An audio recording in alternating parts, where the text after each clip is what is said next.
Good evening, and welcome to Nox Historia.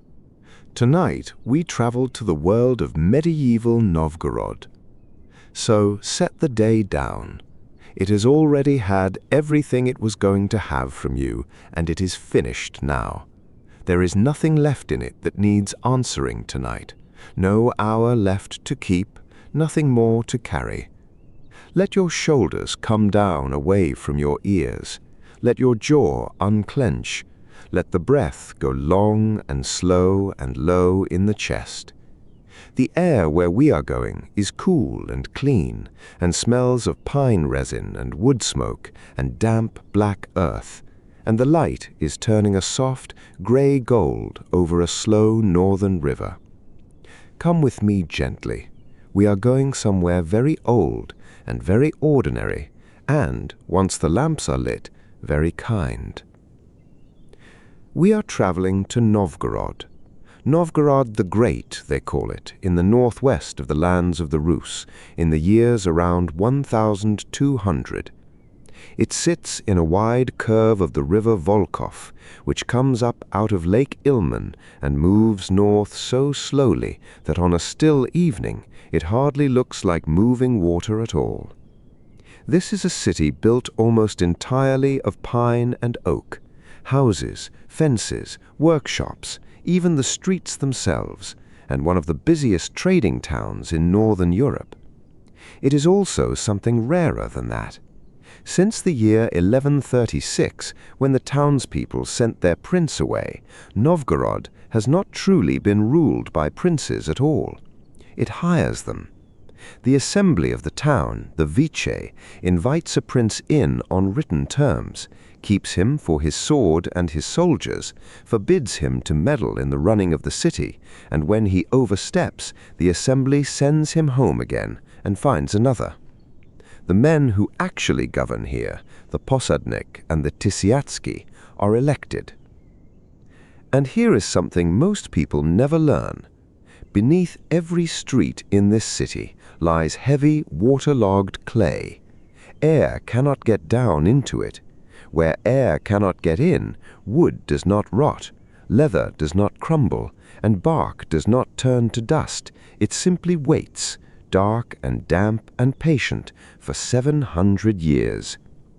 The soft ground under Novgorod is as much as 7 or 8 meters deep, and it has kept nearly everything that was ever dropped into it.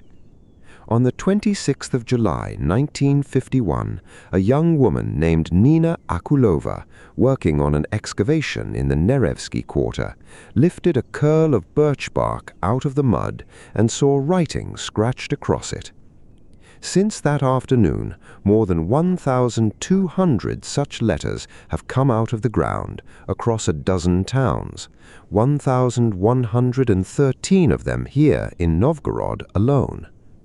Not chronicles, not laws, ordinary letters, debts, errands, scoldings, apologies, a boy's homework, and one 13th century proposal of marriage that says, in effect, "Marry me. I want you, and you want me." You do not need to remember any of this, not the names, not the dates, not a single number. Let them drift past like lamplight moving on water. If you happen to fall asleep before the end, that is exactly what this is for. So, let us begin. We come down into Novgorod at dusk from a little height as the light is failing. Below you, the river makes its long, slow bend, pewter-colored and almost perfectly still, and the town sits along both banks of it. On the western side stands the walled heart of the place, the Dechenets, and above its ramparts rise the domes of the great cathedral of Saint Sophia, Holy Wisdom, raised of stone more than 150 years ago now, between 1045 and 1050. Its helmet-shaped cupolas hold the last color in the sky, long before the streets below have gone blue. On the far bank is the tradeside, low and crowded, and between the two lies the great bridge, a broad wooden span that carries the whole life of the city back and forth across the water. Everywhere, thin blue threads of smoke are rising straight up into the cold evening because there is no wind at all tonight. Come down onto the street, and the first surprise is underfoot. You are not walking on mud, you are walking on wood. Novgorod paves its streets with logs of pine, split down the middle, laid flat side up across long timber sleepers, so that the whole town is floored like a great room. It has to be. The soil here drinks the rain and holds it, and without the planking, a street would be a black trough by October. So every 20 or 30 years, when the boards wear soft and sink, the townspeople simply lay a fresh street directly on top of the old one, and the city climbs a little higher on its own history. On one thoroughfare alone, Velikaya Street, archaeologists have counted 28 of these layered pavements stacked one above another, the earliest laid around the year 957 and the last in 1462.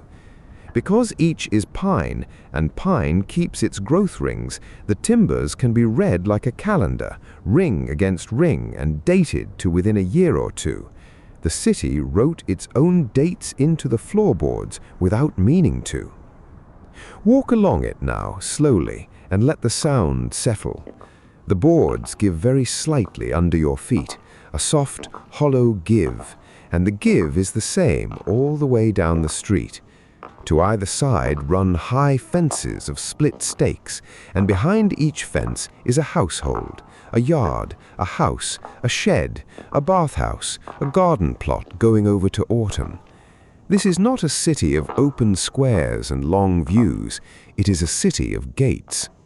Somebody is drawing a cover over a woodpile. Somebody is calling a child in, twice, in the particular tone reserved for the second time. A cow shifts in a byre behind a fence and settles again. The smell is wood smoke and cut timber and cabbage water, and under it all, the green, wet smell of the river you cannot quite see. The Torg is closing. That is the great market on the trade side, spread out along the bank near Yaroslav's court. And by day it is the loudest ground in the north. Now it is folding itself away. Awnings come down. Empty crates are stacked and roped. What was being sold today is what is always sold here. Furs by the bundle, wax in heavy yellow blocks, honey in sealed casks, rye by the sackful, saltfish, hides, iron, amber, wooden bowls, and beer, brewed on the spot because Yaroslav's court has its own brew house, along with its warehouses and its mills and its bathhouse. A man counts squirrel pelts by touch, 40 at a time, the way you would count coins. Everything is being tied, covered, carried in. And some of it will not stay in Rus at all. Down near the water stand the walled compounds of the foreign merchants, the Gotland yard, which the traders from that island have kept for 2 or 3 generations now, and beside it the newer German yard, St. Peter's, established here right around this very year. Behind those stockades, men from the Baltic towns are shuttering their warehouses for the night. What they came for is what the forests north and east of here produce in extraordinary quantity: fur and wax.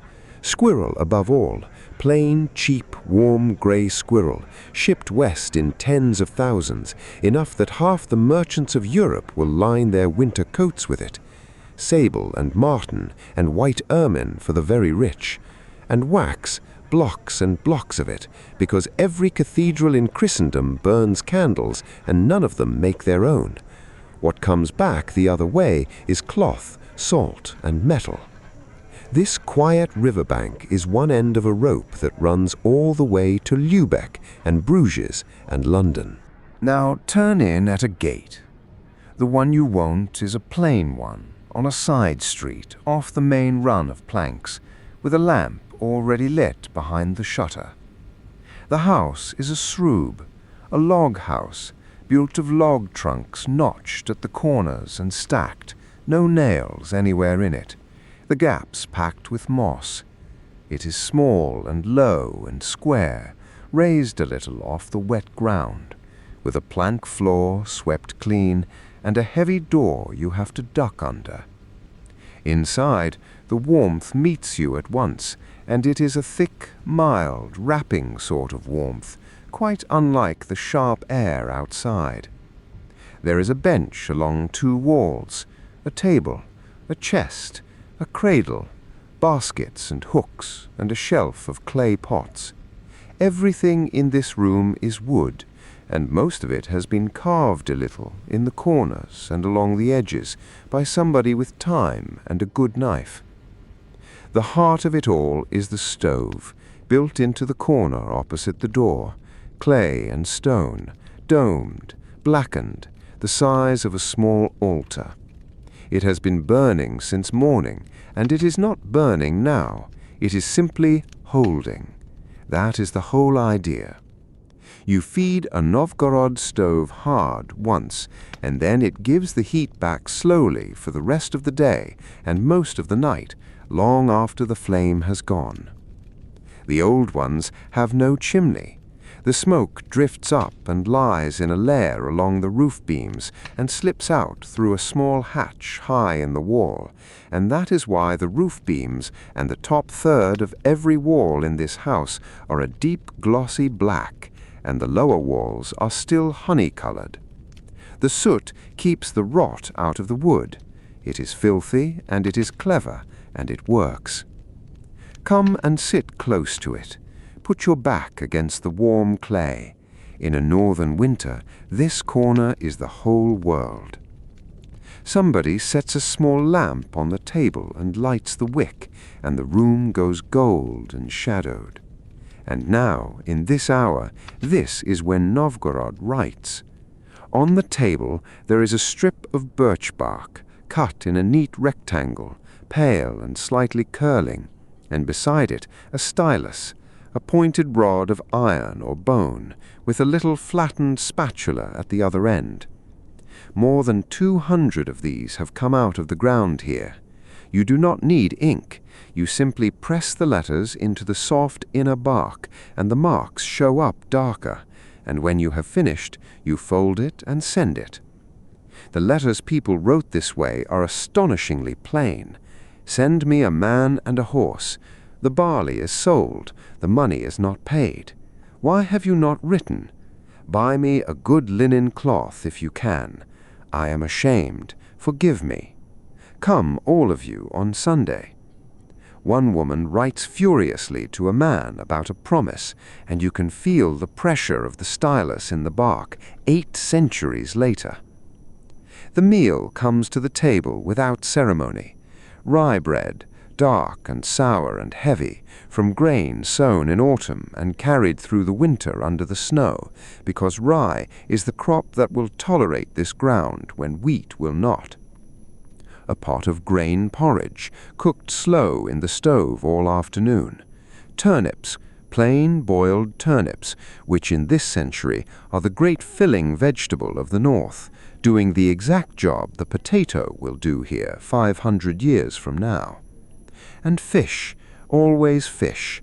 The middens of this city are so thick with fish bone that archaeologists have been able to list the whole catch of Lake Ilmen from the scraps.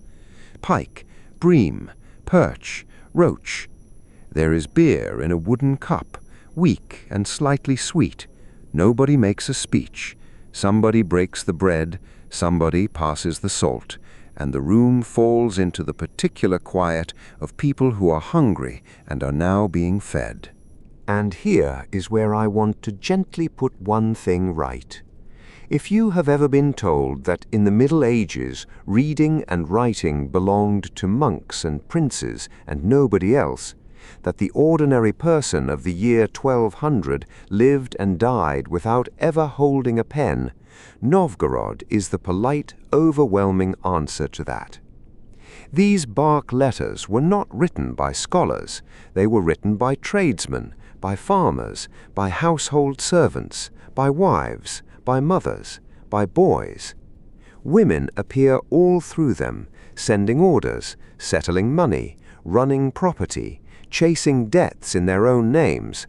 And the most famous writer in the whole collection is a small boy called Onfim, who lived here in the middle of this century and was about 6 or 7 years old. 17 pieces of his survive. 12 of them have drawings on them. He practices his alphabet, writes out a line of a psalm, and then, bored, draws himself grown up, a rider on a horse, with a spear, with his own name written carefully alongside, so there can be no confusion about who the hero is. On another piece, he has drawn a shaggy creature with round eyes and a curled tail, and labeled it, in case you were wondering, "I am a wild beast." And on his little figures, the hands have 3 fingers, or 5, or 8, because at 6 he has not yet learned to count. He wrote on wax as well. Children here practice on small wooden tablets filled with beeswax that can be smoothed over with the flat end of the stylus and used again tomorrow. A boy's schoolwork thrown away in a muddy street, kept for 800 years and now beloved by strangers on the other side of the world. The evening goes on. Somebody is at the loom by the wall, weaving in lamplight, unhurried, the shuttle going across and the beater knocking gently. Somebody is mending a leather shoe. Somebody is carving the handle of a spoon and taking far too long about it. The talk moves the way evening talk does, the price of rye, a boat expected, a roof that will need attention before the snow. And then, inevitably, the assembly. What was said at the Veche, who spoke well, who spoke badly, whether the prince is keeping to his terms this year.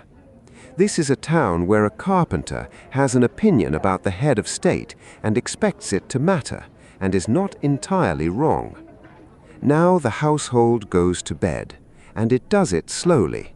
Beds here are benches and broad shelves and the wide warm ledge above the stove, which is the best place in the house and belongs by ancient right to the oldest and the youngest. Sheepskins are shaken out, furs are spread. A child is carried, already gone, and laid down without ever surfacing. The lamp is pinched out, and the room becomes the color of the stove, a low red breathing glow from its mouth, and nothing else. Wood ticks as it cools. Somebody turns over. Somebody says one last unimportant thing, and does not mind, and does not mind. Step outside for a moment, into the cold, while the house sleeps.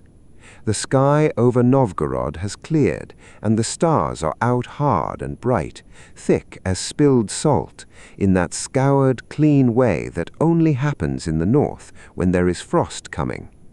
The plank street is pale under them.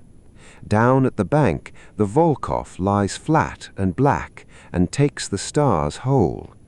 Somewhere across the water, a watchman walks a little way and stops. There is smoke in the air, and cold pine, and the deep silence of a wooden city with all its shutters closed. Thousands of people breathing behind thousands of walls, all of them made of trees that grew within a day's walk of here. And in the dark upriver, on a low hill, there is a small church you would not look at twice by daylight. It was built 2 years ago, in 1198, by one of the princes, and last summer painters covered every surface inside, walls, pillars, vault, dome, with figures in ochre and blue and deep red. 8 or 10 of them worked on it. Tonight it stands empty and locked and utterly dark, and the saints are looking at nothing in particular. That church is the Savior on Neredzica. It will keep those paintings for 743 years, which is a very long time to hold your breath, and then the front line of a war will come and stand on that hill in 1941, and almost all of it will be gone. Almost. About 1/10 of the painting survived, and the rest is known, genuinely known, in detail, color by color, because people photographed it carefully before the war, and men spent from 1947 to 2004 putting the building back, so even that is not entirely lost. That is rather the theme of this whole city, things put down carelessly, in mud, in soot, in soft bark, and kept anyway, far longer than anyone intended. That is how we know all of this, by the way, not from a chronicle written by a great man about other great men, from floorboards, from fish bones, from a scrap of bark on a shopping list, from a 6-year-old's doodle of a horse. The pine timbers of these streets, ring by ring, now underpin the dating of half the archaeology in this part of the world. Novgorod's own floor became the ruler everyone else measures by. And the letters gave back something nobody expected, a whole living dialect of Old Russian, ordinary speech, spelled the way ordinary people actually said it. So let that be the last thought, and let it be soft.